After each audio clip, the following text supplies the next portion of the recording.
네, 조 바이든 미국 대통령 당선인이 주요국 정상들과 잇따라 통화하며 당선인 행보를 이어가고 있습니다. 바이든 당선인의 전 세계를 향한 첫 메시지는 미국이 돌아왔다였습니다. 네, 예방 효과가 90% 이상이라는 임상시험 중간 결과가 나와 큰 관심을 끈 코로나19 백신이 비교적 낮은 가격으로 책정될 전망입니다.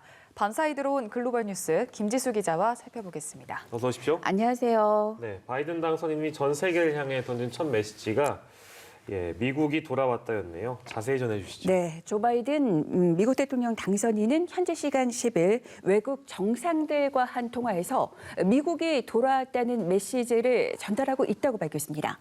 바이든 당선인은 기자회견에서 그들에게 미국이 돌아왔다는 점을 알게 하고 있다며 미국은 경기장에 되돌았다. 미국 홀로가 아니다라고 강조했습니다. 이 같은 표현은 바이든이 후보 시절부터 당선될 경우 동맹과 통화할 때 가장 먼저 말하겠다고 밝혀온 겁니다.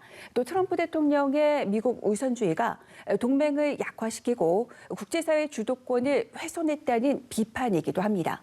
바이든의 공약집을 살펴보면 트럼프 대통령의 미국 우선주의가 미국 홀로라는 결과를 불렀다고 비판하며 트럼프 대통령의 정책 기조 가운데 가장 먼저 폐기해야 할 대상 중 하나로 미국 우선주의를 꼽았습니다. 바이든의 이날 언급 역시 이런 인식을 반영한 것으로 보입니다. 그가 통화한 국가들도 전통적인 우방이자 동맹국들입니다. 바이든은 전 세계 6명의 지도자와 얘기할 기회가 있었다. 반응은 매우 활기가 넘쳤다며 영국과 프랑스, 독일, 캐나다 등의 지도자와 통화했다고 소개했습니다. 그러면서 미국을 예전처럼 존중받는 위치로 되돌릴 수 있다고 확신한다고 그렇게 강조했습니다. 네, 바이든 당선인은 당선인으로서의 일정을 계속 이어가고 있고 트럼프 대통령은 대선 패배 이후에 공식 석상에 나타나지 않았는데 첫 공식 일정을 시작한다고요? 네, 현지 시간 11일에 이제 대선 패배 이후 처음으로 외부 공식 행보에 나서게 됩니다. 트럼프 대통령 부부는 재향군인의 날을 맞아서 버지니아주 알링턴 국립묘지를 방문할 예정입니다.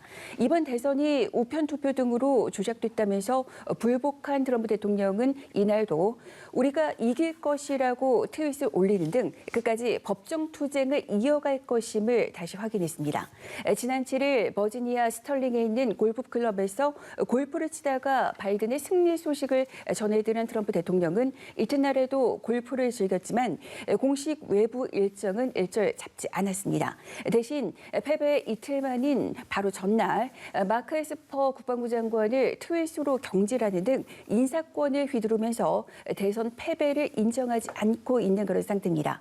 이런 가운데 트럼프 대통령이 백악관을 떠난 이후 현직 시절에 입수한 기밀을 의도적이든 그렇지 않든 간에 유출할 수 있다는 우려가 나왔습니다. 워싱턴 포스트는 트럼프 대통령이 전직 대통령이 되어서도 고급 기밀을 누설할 우려가 있다고 지적했습니다.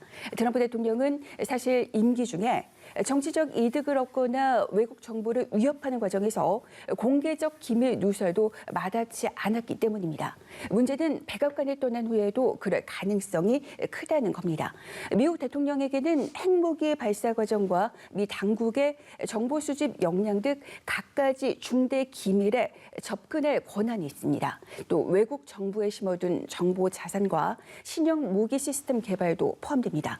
더군다나 미국 대통령은 임기를 마칠 때 다른 고위 당국자들과 달리 기밀 누설 금지 조항에 서명하지 않습니다. 그러니까 기밀 유출 가능성에 대한 우려가 나오는 건 트럼프 대통령의 또 전력 때문에 그렇기 때문인데요. 트럼프 대통령은 취임 초인 2017년에 백악관 집무실에서 러시아 외무장관과 주미 대사에게 이슬람 국가 IS의 테러 시도와 관련된 첩보를 언급했습니다. 이 때문에 이 정보를 건네준 인사가 위험해진 적이 있었습니다. 네.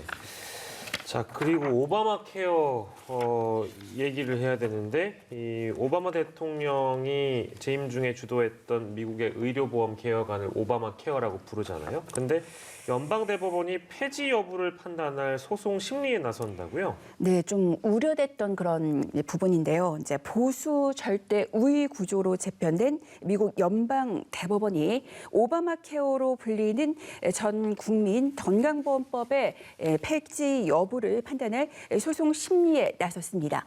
미국 언론은 현지 시간 10일 대법원이 텍사스주 등 18개 주와 개인 2명이 오바마 케어의 위헌성을 가려달라고 낸 소송의 구두 변론을 진행했다고 전했습니다.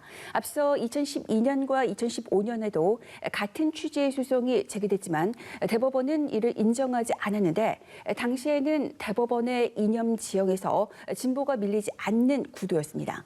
트럼프 대통령은 취임 후에 줄곧 오바마 케어 폐지를 시도했으며 공화당 단체장이 이끄는 지역에서 이에 동조하는 소송까지 제기해서 대법원까지 올라가는 그런 일들이 있었습니다. 이런 상황에서 트럼프 대통령이 에이미 코니 베럿 대법관을 임명해서 전체 9명 가운데 보수 성향 대법관이 6명을 차지해 압도적 우위를 점한 상태에서 위헌 여부를 가리게 됐습니다. 바이든 당선인은 오바마 케어 폐지에 반대하며 희망자에 대한 선택권을 추가하는 내용으로 기존 법률을 보완하겠다 이렇게 말했습니다. 네, 알겠습니다. 이번에는 코로나19 관련 소식 살펴볼 텐데요. 어제 이 소식이 전해진 뒤에 정말 반응이 굉장히 뜨거웠습니다. 전문가들의 예상치보다 높은 효능이 나타난 코로나19 백신 소식이었는데 사실 이 백신 가격이 참 궁금했는데 시판이 될 경우에 비교적 좀 저렴하게 유통이 될 거다 이런 전망이 나왔다고요. 네, 이제 독일 바이오엔테크가 미국 화이자와 함께 개발 중인 코로나19 백신의 가격을 시세보다 낮은 수준으로 책정을 했습니다. 바이오엔테크 측은 접근성이 전 세계에 널리 확보될 수 있도록 백신의 가격을 시세보다 낮게 책정할 계획이라고 밝혔습니다. 그러면서 전 세계 지역별로 가격이 달라질 것이라고도 전했습니다. 다만 구체적인 가격은 언급하지 않았습니다. 화이자는 어제 코로나19 백신 개발에 3차 임상시험 참가자 중 94명을 분석한 결과 이들 중 90% 이상에게서 예방 효과가 있었다고 발표했습니다. 이번 발표에 따라 코로나19 종식에 대한 기대감이 커지고 있지만 아직 장기적인 안전성과 효과가 완전히 입증되지는 않은 상태입니다.